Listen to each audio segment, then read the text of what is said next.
Well, it sure is a little messy. It's okay. Hi, I'm Hana. I'm the Senior Lifestyle Editor here at Food52, and this is my daughter, Lana. Hi, I'm Lana.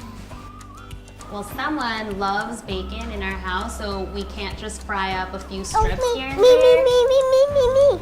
So when we make bacon, it's just easier to put the bacon on a rack on top of a foil-lined cookie sheet and put it in the oven. Forget about it for like 15-20 minutes. So by the time you're done cooking your waffles, the bacon will be ready as well. Do you like bacon? Yep. How many pieces can you eat? All of them. I think you can eat all of them. I'm a working mom, so it's really busy during the week.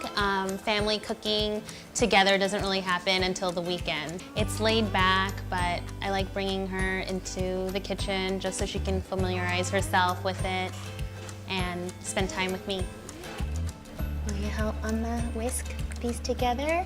You just want to make sure the baking powder and salt are all incorporated, And right? sugar. There's no sugar in this one. So the waffle recipe we use today, it's a fairly standard Swedish waffle recipe. We cook it in a thinner waffle iron, not a Belgian style, which Americans are used to.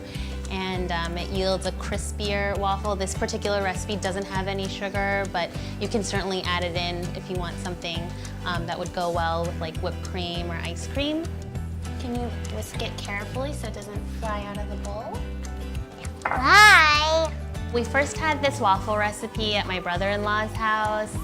His wife made them and added Swedish cheese, so very pungent, similar to an aged cheddar or a stronger parm. So safety obviously is paramount in the kitchen when you're with kids, but I want her to feel familiar and comfortable. I think it's just small steps that help empower her and give her a little confidence.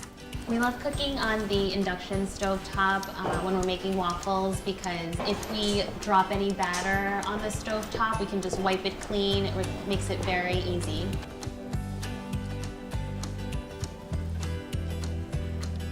So the waffles are all done and we're ready for the best part, which is eating them. And Lana, what do you like to put on your waffles? Syrup and bacon. Syrup and bacon.